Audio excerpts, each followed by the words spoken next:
canal da Igreja Batista Chave de Davi no YouTube. Através dessa ferramenta, nós queremos compartilhar com você louvores, palavra, cultos, momentos tão especiais que nós temos recebido de Deus nesse tempo, como Igreja Batista Chave de Davi, há 84 anos, pregando o Evangelho de Jesus, anunciando a palavra de Deus aqui na nossa localidade. Estamos localizados em Santa Maria de Campos, interior do município de Campos de Goytacazes, e queremos que você seja abençoado, mas para isso você precisa se inscrever no nosso canal. Então se inscreva no nosso canal, compartilhe, mande para os seus amigos, mande para quem você quer que seja abençoado, e com certeza nós queremos ser esse instrumento de Deus na sua vida. Deus abençoe a sua vida, em nome de Jesus. Amém.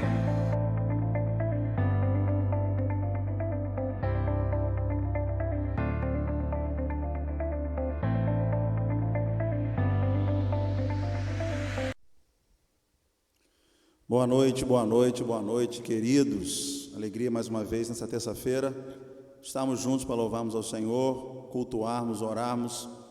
E Deus tem uma palavra especial para nós hoje, que eu tenho certeza que há de impactar a sua vida, como há de impactar a minha. Vem ali de BH, um grande homem de Deus, pastor Wagner Carvalho, da Batista Central de Belo Horizonte, que tem uma palavra muito especial para nós hoje. Mas eu quero começar, dentro da palavra que ele vai falar, sobre o desafio de ser igreja que ganha discípulos, uma igreja que vive a visão da igreja em células, que procura os perdidos, que está perto das pessoas. E isso é impossível dentro de um templo. E na verdade a pandemia veio para desconstruir a ideia que só pode ser igreja no templo. Não, está em Atos 5,42, no templo e nas casas não cessavam de ensinar a Jesus Cristo. Por isso que nossa igreja é uma igreja que trabalha com as células, e através das células temos ganhado muitas pessoas, e a palavra desse culto hoje vem de encontro a essa visão espiritual que o Senhor nos deu há alguns anos atrás, e tem sido o nosso norte, e temos alcançado vidas por causa disso.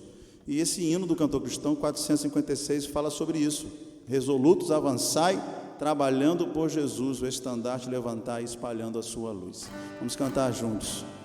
O estandarte desta igreja levantemos sem temor.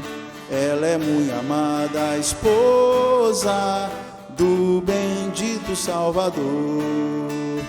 É Jesus o comandante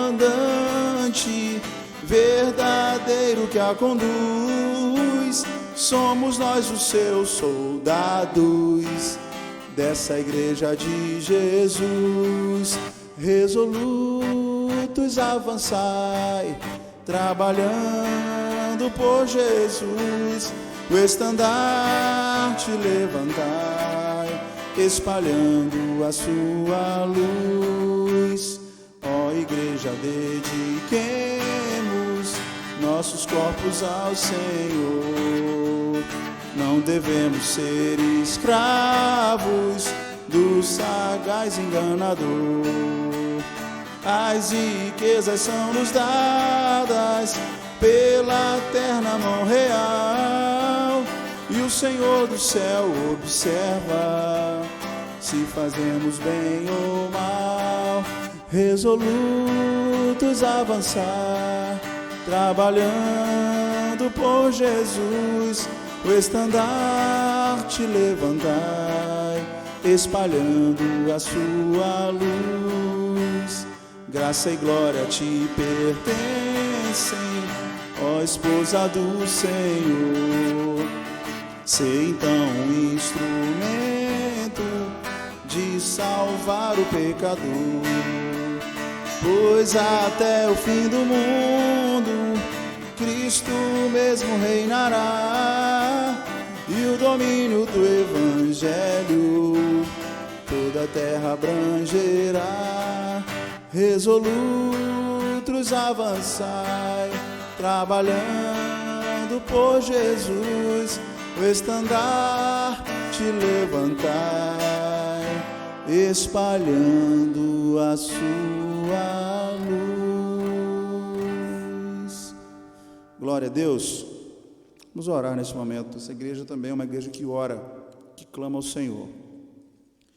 Quero colocar aqui alguns pedidos já temos orado por alguns e outros que estão chegando cada culto. Você que está cultuando conosco agora, deixa aí no Facebook, deixa no YouTube, nos comentários, que nós estaremos anotando, nossa equipe de mídia estará anotando e nos próximos cultos estaremos trazendo. Irmão Gessé, irmã Marinéia, irmã Isabela, irmã Vanilda Lopes, Vanilda Folha, irmão Alex, Silvia, Ernesto, Rubens, irmã Luzia Gil, irmão Arthur, Elma, irmã Ângela, a Dayana, prima da irmã Rosa, irmã Maria Moura, e ela também pede pela sua cunhada, e nós cremos um milagre, na vida da dona Marlene Rocha, seu Rogenaldo, Suelen, Vânia, a sogra do irmão Niltinho, os parentes da irmã Marlene no Rio de Janeiro, seu Ivanildo, Josilênio e seu filhinho Cauê, irmão José, da irmã Sandra Rocha. Graças a Deus, o pastor Chicão está melhorando, só notícias melhores, continua internado na UTI da Unimed, com o Covid, mas Deus tem operado um milagre na vida dele. Irmão Leandro Fusquinha também pede pela Lúcia, e nós estamos anotando, os outros pedidos que estão chegando para nós aqui.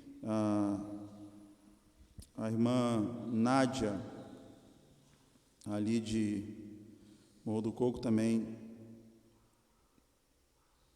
tem pedido por nós, para outros pedidos aqui também. E nós, mais uma vez, lembramos, irmãos, que às vezes a gente não consegue ler todos os pedidos, mas assim que a gente vai atualizando. A Maria Eva pede para seus filhos Wellington e Wesley, para que o Senhor os liberte do vício do álcool. Pediu da Maria Eva da célula. Irmã Rosana pede por sua família, sua filha Raquel e seu genro Leonardo. A irmã Roselane Alves pede por sua sobrinha. Irmã Nádia Crespo está pedindo pela sua mamãe também. Vamos colocar diante do altar de Deus, cada um desses pedidos. Mais uma vez, quero me ajoelhar aqui no templo.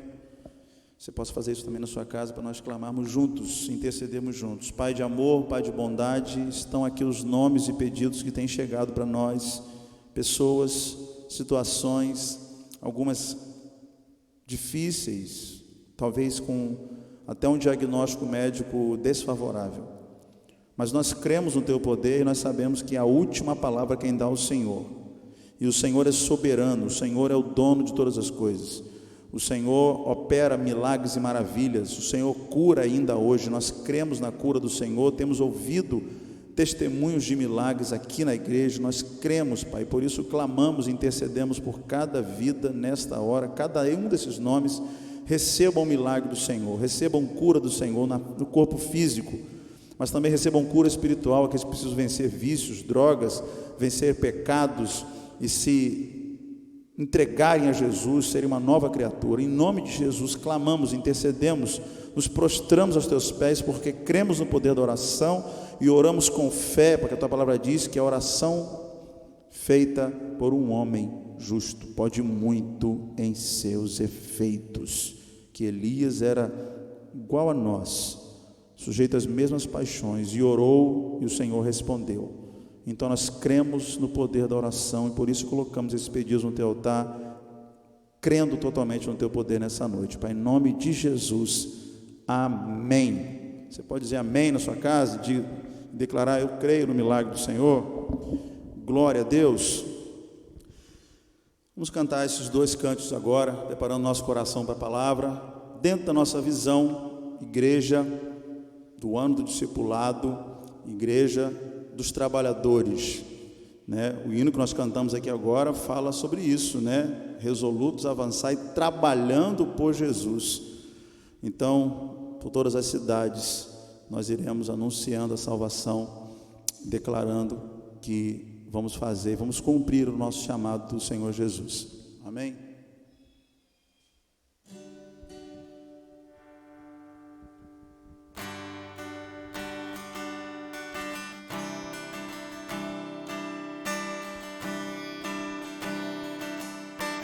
Todas as cidades, povoados e aldeias, percorria Jesus, pregando o Evangelho, libertando e curando, prosseguia Jesus, vendo as multidões, cheio de compaixão. A seara é grande demais. Em todas as cidades, povoados e aldeias, nós percorreremos como igreja do Senhor, Pai, pregando o Evangelho, ensinando e curando, prosseguiremos. Somos igreja, os trabalhadores, somos teu povo, Jesus. Somos teus pés, andando em toda parte, somos tuas mãos, curando e abençoando. Somos teus olhos, à procura dos aflitos, somos tua boca, proclamando o reino de Deus. Enche toda a terra do conhecimento da tua glória, através do teu povo. Enche toda a terra do conhecimento da tua glória, através da igreja, através de nós.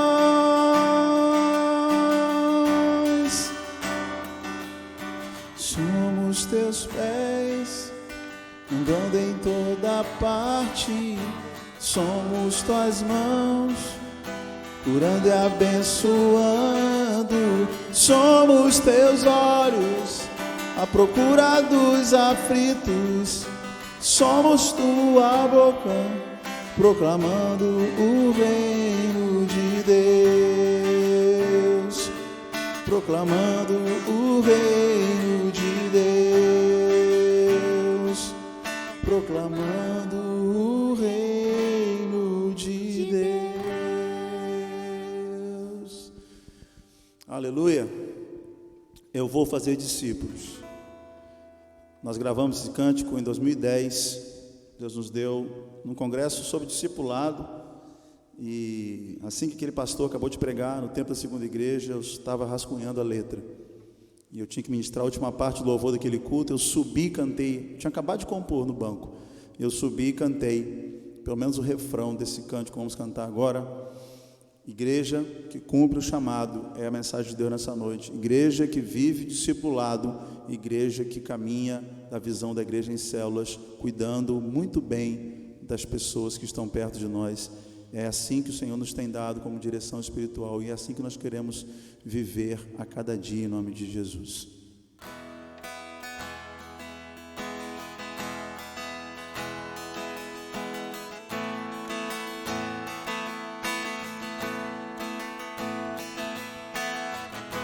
Jesus deixou para mim e para você uma ordem e uma grande comissão, e de fazer discípulos em todas as nações, batizando-as em nome do Pai, do Filho e do Espírito Santo, sendo testemunhas em todo lugar. O Mestre manda, eu vou fazer discípulos, eu vou ensinar a obedecer, eu vou cuidar de vidas, eu vou fazer o que Jesus fez, eu vou fazer discípulos. Eu vou ensinar a obedecer. Eu vou cuidar bem de vidas. Eu vou fazer o que Jesus fez. O Evangelho vou compartilhar minha missão. Quero cumprir em Jerusalém, Samaria,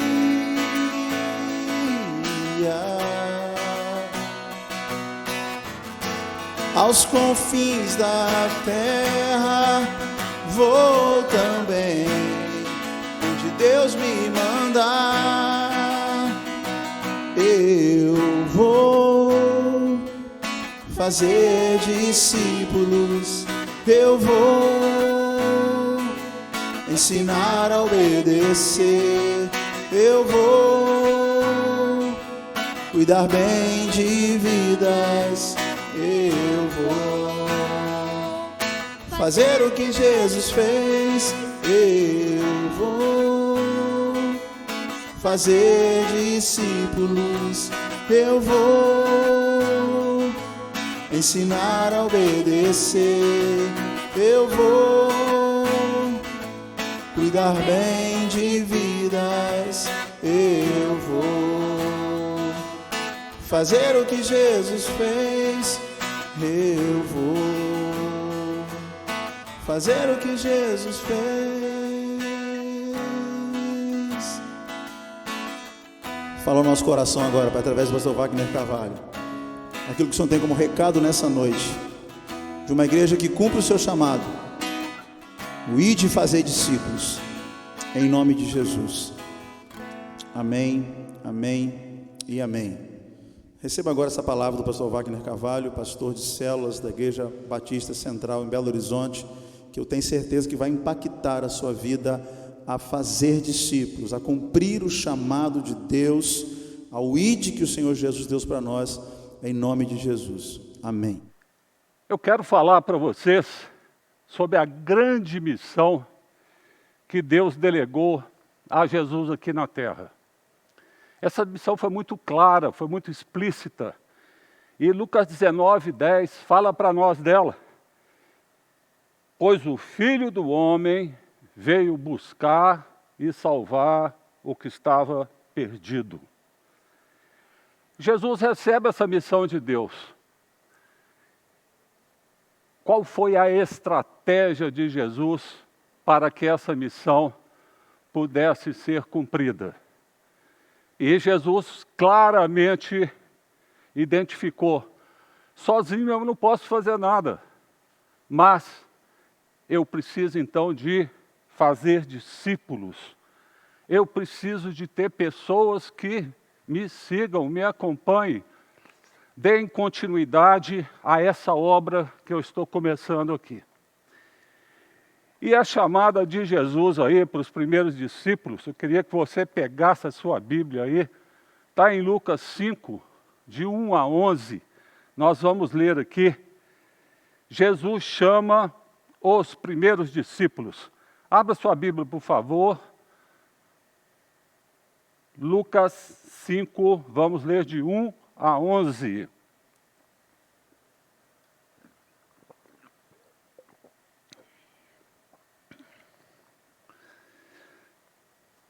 A palavra de Deus diz assim: certo dia Jesus, perto do lago de Genezaré, tinha uma multidão que o comprimia de todos os lados para ouvir a palavra de Deus. Viu à beira do barco 2 barcos, deixados pelos pescadores, que estavam lavando as suas redes. Entrou num dos barcos, o que pertencia a Simão, e pediu-lhe que colocasse esse barco afastado um pouco da praia. Então sentou-se e do barco ele ensinava o povo. Tendo acabado de falar, disse a Simão: vá para onde as águas são mais fundas, e a todos, lancem as redes para a pesca. Simão respondeu: Mestre, esforçamos a noite inteira, não pegamos nada.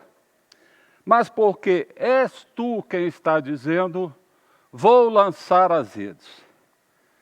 Quando fizeram, pegaram tal quantidade de peixe que as redes começaram a rasgar-se.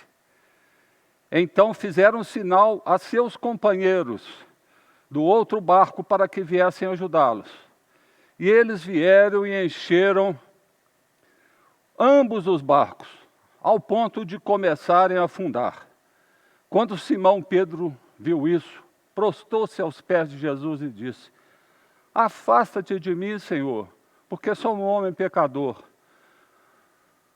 Pois ele e todos os seus companheiros estavam perplexos com a pesca que haviam feito, como também Tiago e João, filhos de Zebedeu, sócios de Simão. Jesus disse a Simão: Não tenha medo, de agora em diante você será pescador de homens.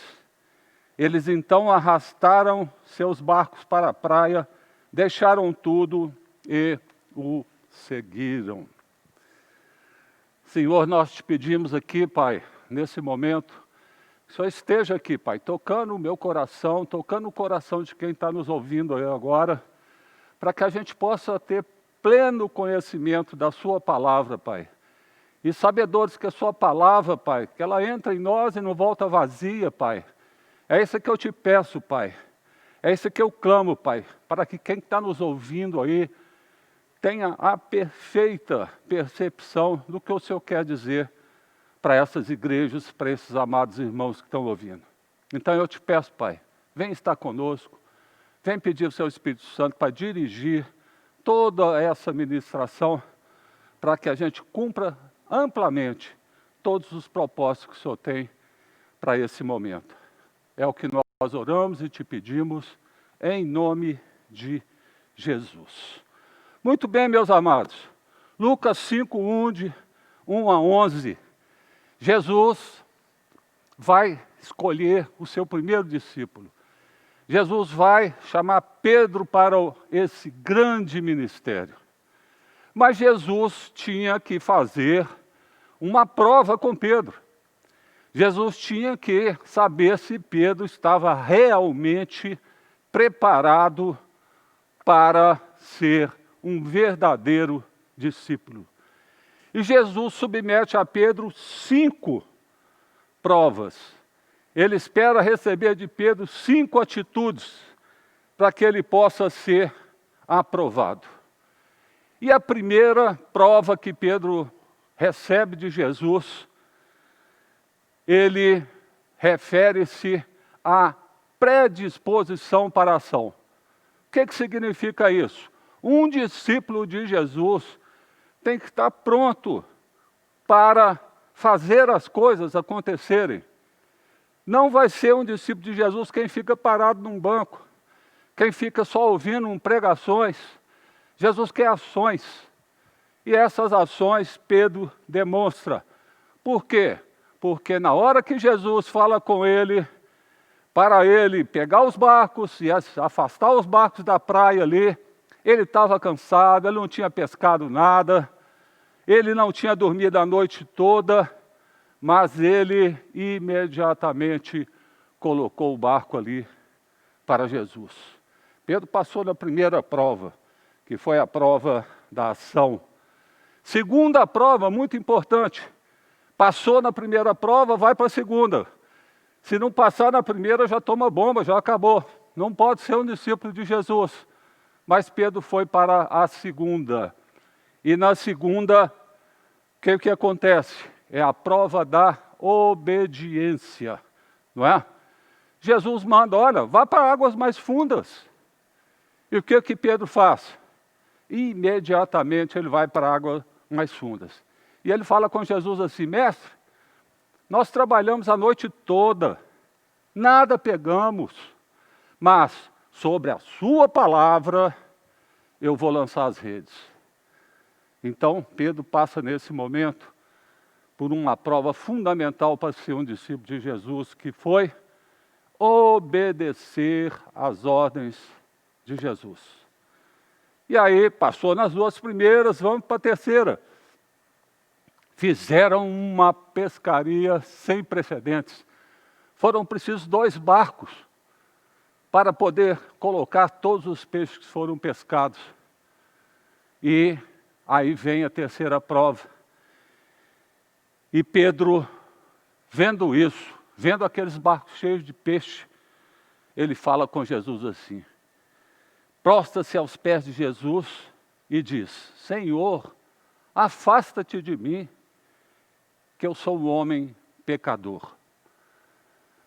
O que significa isso? Terceira prova é glorificar a Deus. Pedro sabia, a grande pescaria que tinha sido feita não foi por homens, não foi por ele, foi pelo poder de Deus. E nesse momento Pedro glorifica a Deus, coloca o mérito nas mãos de Jesus. E aí, terceira prova concluída, nós vamos para a quarta prova. E a quarta prova, disse Jesus a Simão, não temas, de agora em diante será pescador de homens. E essa prova é a prova da visão de reino. Jesus diz a Pedro, e ele entendeu que a partir daquele momento, ele não seria mais um pescador de peixes, ele seria um pescador de homens. E isso traz para nós uma visão de reino.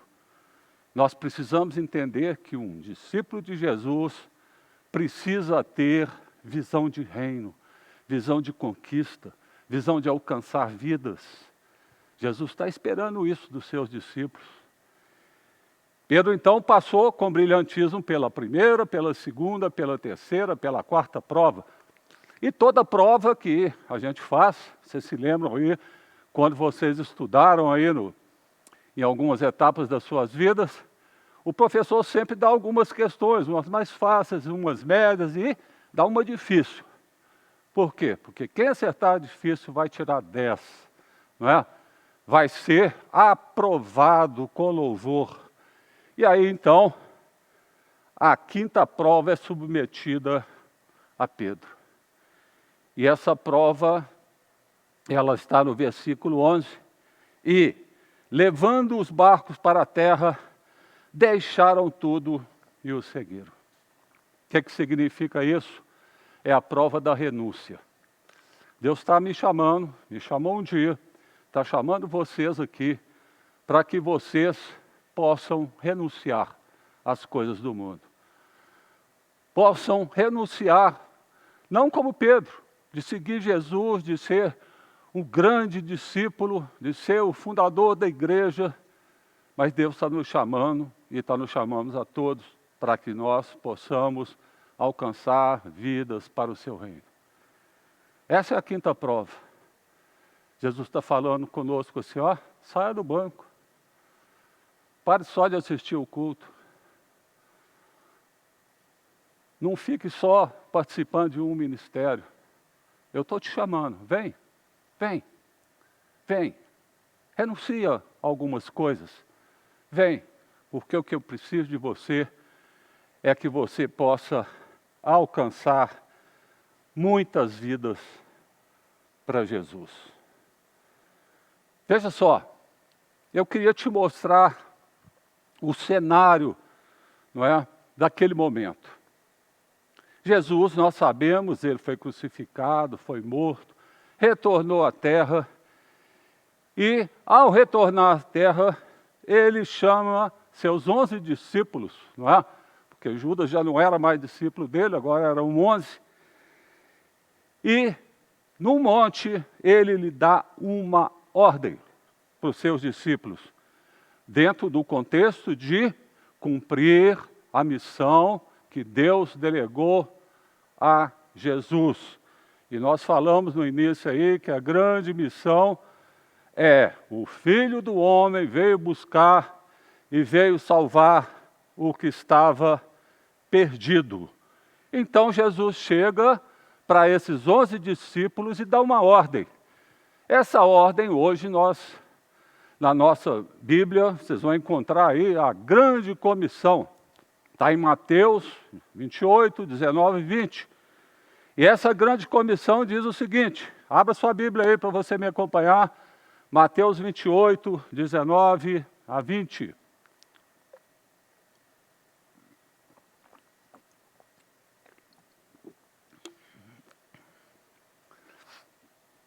Mateus 28, 19 e 20. Portanto, vão, façam discípulos de todas as nações, batizando-os em nome do Pai, do Filho e do Espírito Santo, ensinando-os a obedecer a tudo o que ordenei a vocês. E eu estarei com vocês até o fim dos tempos. Vejam bem, isso não é uma sugestão. Isso não é uma alternativa, isso é uma orientação, é uma ordem. Ele chama seus discípulos e fala, não vão ficar parados por aqui não. Nós vamos alcançar pessoas no mundo inteiro. Foi dessa forma que Jesus enxergou que ele iria completar a obra que Deus lhe deu para buscar e alcançar o que estava perdido, transferindo essa responsabilidade para os seus discípulos. E ele fala com uma clareza que nós deveríamos ir, fazer discípulos de todos os lugares, de todas as nações, que nós deveríamos ensinar a essas pessoas a obedecer tudo que ele ordenou a ele. Passou 3 anos com ele, ensinou tudo para eles. Olha, o que vocês aprenderam de mim? Passem para os outros, ensinem para os outros. E aí vem o desfecho maravilhoso, que ele fala assim, olha, não tenho medo, não tenho receio, porque eu, Jesus, estarei com vocês sempre, todos os momentos, até o fim dos tempos. Então, meu amado, isso é uma ordem. Muitos de nós não têm cumprido essa ordem. E eu queria que você refletisse aí sobre essa importância de estar cumprindo essa ordem.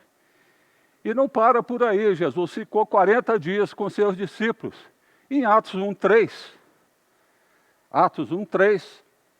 Jesus diz assim, Jesus apresentou-se a eles, deu-lhes muitas provas indiscutíveis, estava vivo. Apareceu-lhes por um período de 40 dias falando a respeito do reino de Deus. Então, não acreditou na primeira vez que apareceu, aparecia outra, 40 dias. E aí Jesus dá outra ordem para eles que está em Atos 1:4. Certa ocasião, enquanto comia com eles, deu-lhes essa ordem. Não saiam de Jerusalém, mas esperem pela promessa de meu Pai, da qual falei a vocês. Eu queria destacar aqui nesse versículo 2 palavras-chave. Jesus fala com seus discípulos, espera um pouquinho aí, espera um pouquinho, permaneçam, ou seja, persistem, não se afastem, perseverem. Onde? A segunda palavra-chave, em Jerusalém. O que é Jerusalém? Jerusalém é o lugar de paz, é o lugar da presença de Jesus. Por quê? Porque Jesus iria logo à frente dar poder e autoridade para que esses discípulos pudessem ser espalhados para o mundo. E essa dispersão dos apóstolos para o mundo provocou um crescimento exponencial da igreja. A igreja nunca cresceu quanto nessa época. E aonde eles estavam se reunindo? Como é que era o trabalho evangelístico deles? Como é que era o cumprimento da grande comissão? E a palavra de Deus vai nos mostrar isso em vários momentos aí. Primeiro, no Atos 8:1. Naquela ocasião, desencadeou-se grande perseguição contra a igreja em Jerusalém. Todos, exceto os apóstolos, foram dispersos pela Judéia e Samaria. Judéia era a região próxima ali a Jerusalém. A Samaria já era regiões mais distantes. Então eles foram dispersos por todos os lugares. E começaram a se reunir aonde? Nas casas. 1 Coríntios 16, 19. Áquila e Priscila. As igrejas da província da Ásia enviam saudações. Áquila e Priscila o saúdam afetuosamente. Também a igreja que se reúne na casa deles. Atos 16, 40. Depois de saírem da prisão, Paulo e Sila foram à casa de Lídia, onde se encontraram com os irmãos e os encorajaram. E então partiram. Aonde? Na casa de Lídia. Colossenses 4,15. Saúdem os irmãos de Laodiceia, bem como Ninfa e a igreja que se reúne, aonde? Na casa dela. Filemon 1,2. A irmã Áfia, a Arquipo, nosso companheiro de lutas, e a igreja que se reúne com você na sua casa. E assim eles foram crescendo, de casa em casa, um discípulo que fazia outro discípulo. Até o ano 313, a igreja se reuniu exclusivamente nas casas. Teve um crescimento exponencial. Mas nessa data, 313, depois de Cristo, um imperador chamado Constantino, inspirado pelo diabo, constrói o primeiro templo. E o que acontece? As pessoas, os discípulos, mudaram a estratégia. Ao invés de continuar de casa em casa, começaram a querer se reunir só no templo. E isso barrou o crescimento da igreja, como tem barrado até hoje. Nós precisamos retornar ao modelo da igreja primitiva. Precisamos retornar aos lares. Isso, no nosso mundo, significa ter igrejas novamente nas casas. A igreja nas casas hoje se chamam células, se chamam pequenos grupos. Nós precisamos retornar ao modelo dos primórdios do cristianismo. E eu queria contar para vocês que eu tenho hoje 66 anos, me converti com 46 anos.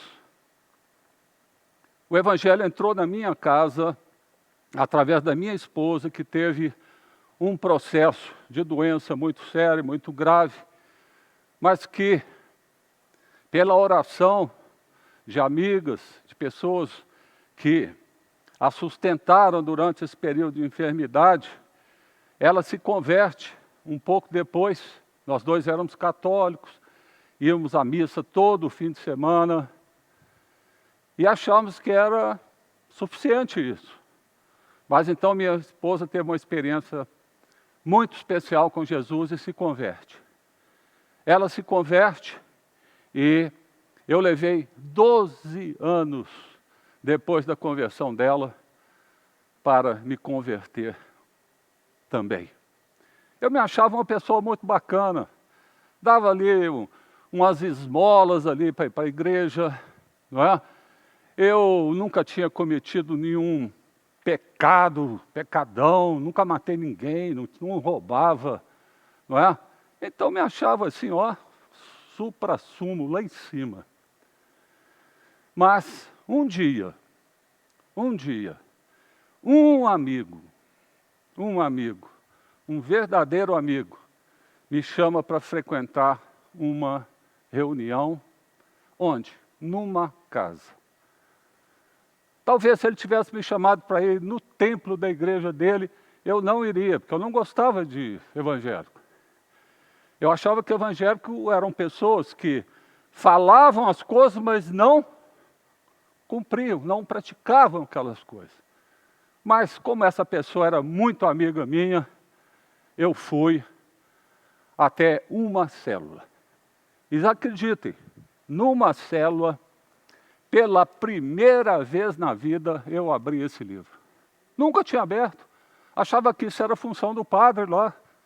Eu não precisava ficar olhando, folheando. E às vezes eu pensava, poxa, esse negócio deve estar meio desatualizado, aí eles podiam fazer um novo. Não é? Mas aí chego numa célula, abro a Bíblia,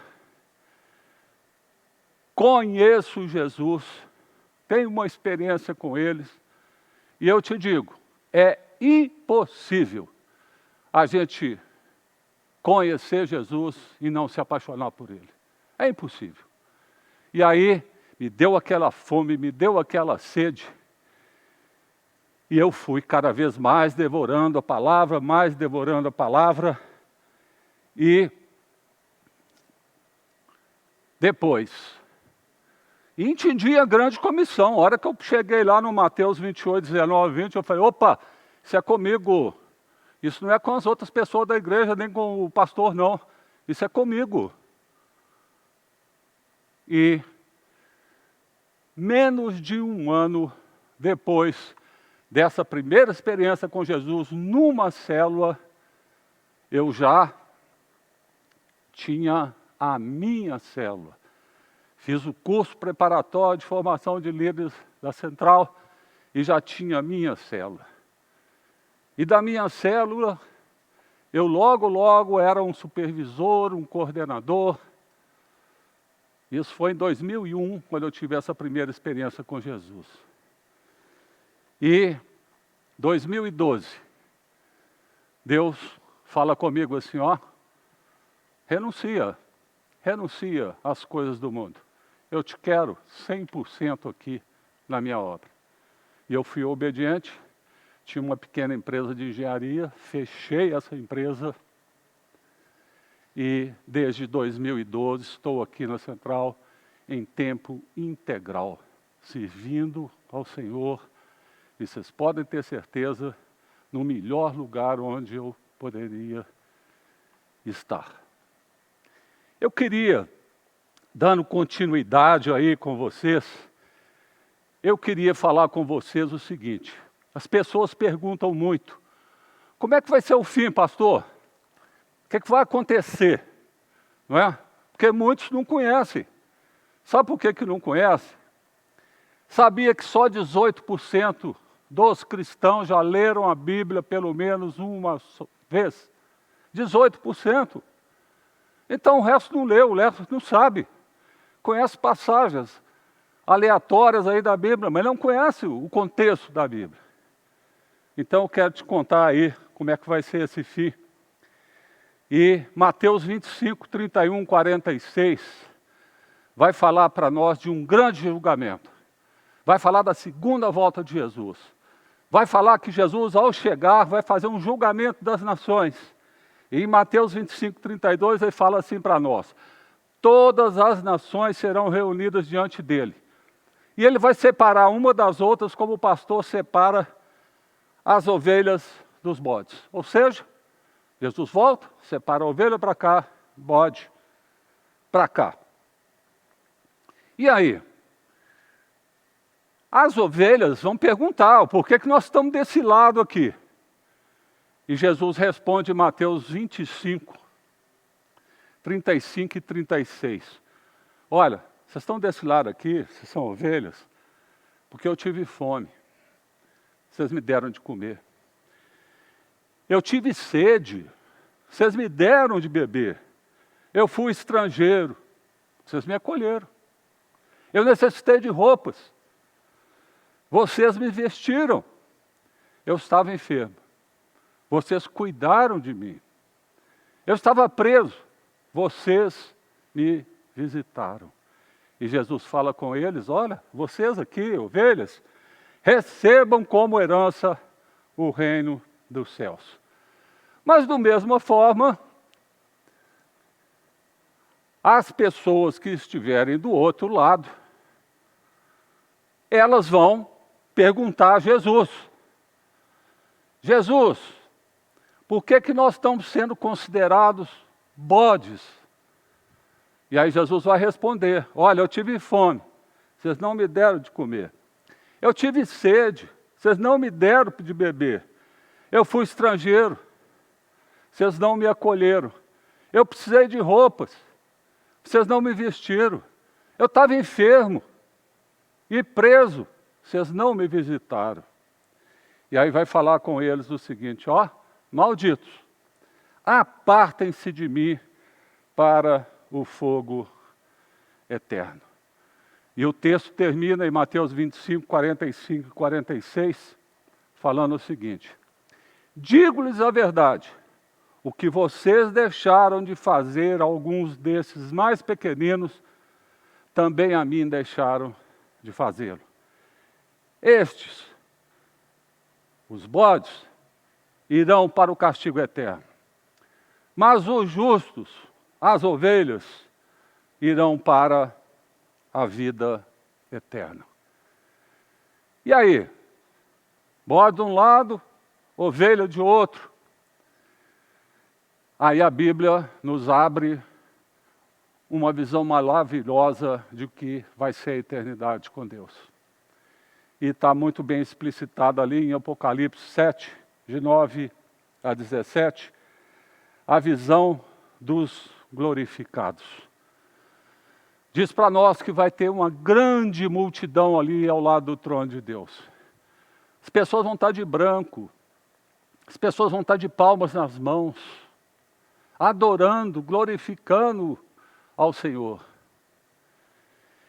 E o texto nos fala o seguinte: pergunta-se, quem são esses que estão aí? E Apocalipse 7,14 nos responde: Senhor, tu o sabes.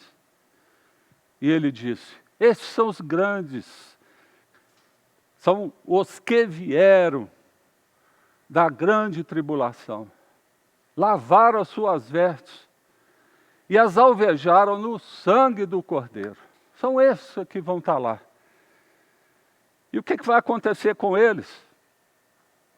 Apocalipse 7, 16, 17.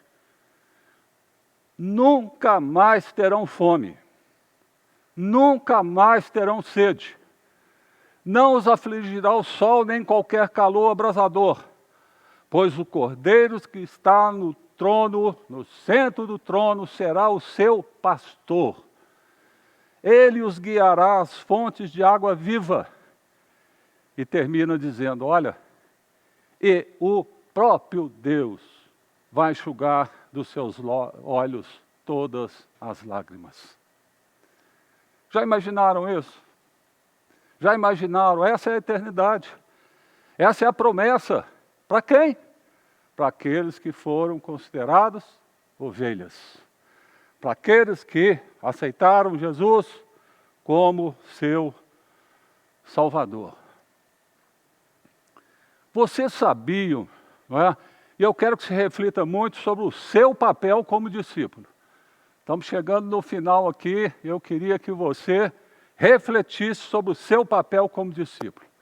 Você tem sido um verdadeiro discípulo de Jesus? Você tem alcançado vidas para Jesus? Porque a missão de Jesus foi: eu vim buscar e salvar o que estava perdido. Transferiu para os seus 11 discípulos, que foi transferido para nós hoje aqui. E, infelizmente, 93% dos cristãos, olha o número que eu estou falando, 93% dos cristãos nunca conduziram ninguém, nenhuma pessoa, a uma oração de entrega. Vejam bem, só 7% está trabalhando, o resto está, está sentado no banco, está no ministério, está com outras atividades, mas a atividade principal que Jesus tem para você, tem para mim, é buscar e alcançar o que está perdido. Vejam bem uma coisa. Eu compreendi perfeitamente o que era ser bode e ser ovelha.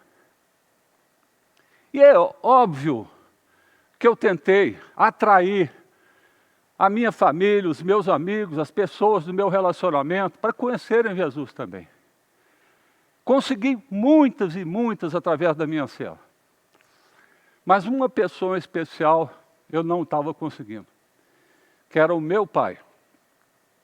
Meu pai, como eu, católico, pessoa que eu admirava bastante, pessoa honesta, pessoa sincera, né? Referência para mim de homem.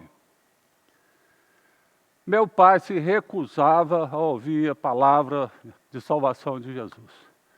Chamei ele para vir na minha esfera várias vezes, convidava para vir no culto. O dia que eu me batizei, ele foi lá, ficou meio constrangido assim, mas foi lá. E meu pai, com 72 anos de idade, meu pai tem uma enfermidade muito grave, é hospitalizado, fica 3 semanas dentro do hospital e morre. Aquilo me causou uma dor tremenda. Eu comecei a ficar deprimido, porque eu sabia que meu pai seria considerado um bode, e o destino dos bodes são as profundezas do inferno. E eu comecei a me perguntar, por que eu não fiz alguma coisa a mais? Por que eu não insisti mais? Mas o leite tinha derramado, e o leite derramado não volta para a vasilha. E fui ficando triste, triste, triste. 3 semanas depois da morte dele, eu fui no nosso culto, na nossa igreja, e uma irmã se aproxima de mim e me fala, olha, Wagner, na véspera da morte do seu pai, eu visitei ele no hospital, passei bons momentos com ele na parte da tarde lá. Eu não sabia, porque eu trabalhava secularmente, e eu não sabia quem entrava ou saía lá do hospital. E aí ela me conta, olha, conversei muito com ele, falei muito de Jesus para ele, e sabe o que aconteceu? Ele aceitou Jesus comigo. Fiquei sabendo disso 3 semanas depois. Arrepio todas as vezes que eu conto isso. E eu comecei a chorar. Chorar de alegria, chorar de alegria, chorar de agradecimento a Deus. Por quê? Aquele que estava perdido foi encontrado. Aquele que estava morto está vivo. Aquele que está separado está na grande multidão de vestes brancas ao lado do Cordeiro. E eu vou contar para vocês, foi o dia mais alegre da minha vida. Por isso, eu conto isso. Sabe por quê? Porque eu sei que vocês também têm pessoas muito queridas, pessoas do relacionamento de vocês, amigos, vizinhos, parentes, que ainda não conhecem Jesus. Sabe de quem é a responsabilidade de levar a palavra de Deus, de esperança e de salvação para eles? É sua. Você pode fazer diferença na vida eterna de uma pessoa. Você que está aí me ouvindo. E eu queria encerrar, queria pedir para você fechar seus olhos. Imagine-se nessa grande multidão. Imagine-se nessa grande multidão. Eu com os meus olhos fechados aqui, eu estou me vendo lá. Estou de branco, estou de palmas nas mãos aqui, não é? E aí, eu de olhos fechados aqui também, eu estou olhando para um lado e estou vendo o meu pai. Eu estou vendo a minha esposa. Eu estou vendo a minha filha. Eu estou vendo os meus cunhados. Eu estou vendo a minha irmã. Eu estou vendo os meus genros. Muitos dos meus amigos estão ali do lado. E eu queria que você refletisse ainda de olhos fechados aí. Você está conseguindo enxergar o seu pai? Você está conseguindo enxergar a sua mãe? Você está conseguindo enxergar seus irmãos, seus filhos, seus parentes, seus vizinhos, seus amigos? Você está conseguindo enxergar essas pessoas? E aí eu quero te dar um recado especial. Não conseguiu enxergar essas pessoas do seu lado? Comece a trabalhar. Comece a ser um verdadeiro discípulo de Jesus. Comece a levar o evangelho para essas pessoas. A vida eterna delas pode ser mudada a partir do momento que você se dispor a pregar o Evangelho para essas pessoas. Como é que eu vou fazer isso, pastor? Eu entendi que a forma mais fácil de fazer isso era numa casa, era numa célula. Então, vamos arregaçar as mangas, vamos fazer o curso que a sua igreja preparou para você, para formação de líderes, e vamos abrir as nossas portas, as nossas casas, vamos convidar vidas que vão ser transformadas ali, pessoas que vão ser entregues a Jesus ali. Participe dessa grande missão que Deus deu a Jesus, que foi buscar e alcançar o que estava perdido. Participe. Nós vamos desfrutar juntos da glória, da vida eterna ao lado do Senhor. Que Deus abençoe, que Deus possa ter ministrado ao seu coração, para que você, a partir de hoje, comece a ganhar muitas vidas para o reino dos céus. Deus abençoe. Amém.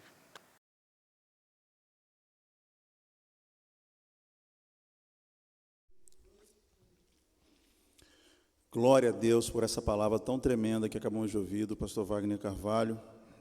Essa última ilustração da eternidade, vendo os nossos parentes salvos por Jesus. Querido, essa é a visão que Deus nos deu como igreja, de sermos uma igreja em células, uma igreja que vive o discipulado. Nós estamos no ano do discipulado, por isso que essa mensagem impactou muito a minha vida e eu desejei compartilhar com você nessa noite de terça-feira. Queria orar com você nesse momento final de culto, para que tudo que você acabou de ouvir possa tocar no seu coração. Deus nos chamou para ganhar almas. Que a Bíblia diz que o que ganha almas sábio é, e que aquele que ganha almas terá os seus pecados perdoados. Essa é a nossa missão, como igreja, olharmos quem está perto de nós. Olhe para os seus amigos, olhe para os seus parentes. Sonhe com eles naquele grande dia, no céu, salvos, alcançados por Jesus. Vamos orar? Pai, em nome de Jesus, nós estamos no ano do discipulado e cremos que o Senhor tem nos chamado como igreja para cumprir o ID, pregar o Evangelho, anunciar as boas novas de salvação. E cada irmão, cada irmã da Igreja Batista de Davi que nos ouve, que está agora assistindo esse culto, não tem dúvida que foi impactado por essa palavra, que há de ser tocado pelo Teu Espírito Santo a olhar para quem está à sua volta, a olhar para os seus parentes, olhar para os seus amigos e ser um instrumento de Deus, a começar quando começa a orar, a interceder e clamar pela salvação de cada um deles. E como instrumento do Senhor, não apenas orar, mas ir, cumprir o chamado de ir. Não esperar apenas o líder de célula, não esperar apenas o pastor, não esperar alguém, mas cada um fazer a sua parte de alcançar vidas para Jesus. Eu libero para essa unção de conquista de almas, de multiplicação, de cumprimento do chamado, do ide fazei discípulos, para cada um discípulo da chave de Davi e cada pessoa que está ao alcance da nossa voz. E talvez as pessoas que estão agora ouvindo e estão se entregando a Jesus nessa noite, ao ouvir essa palavra, escreve os seus nomes no livro da vida, Deus. Que elas possam ser cheias do Teu Espírito Santo e em breve estarem passando pelas águas, se batizando e fazendo parte dessa igreja linda e maravilhosa. Em nome de Jesus, amém. Uma noite de terça-feira abençoada sobre a sua vida, em nome de Jesus. Fique com Deus.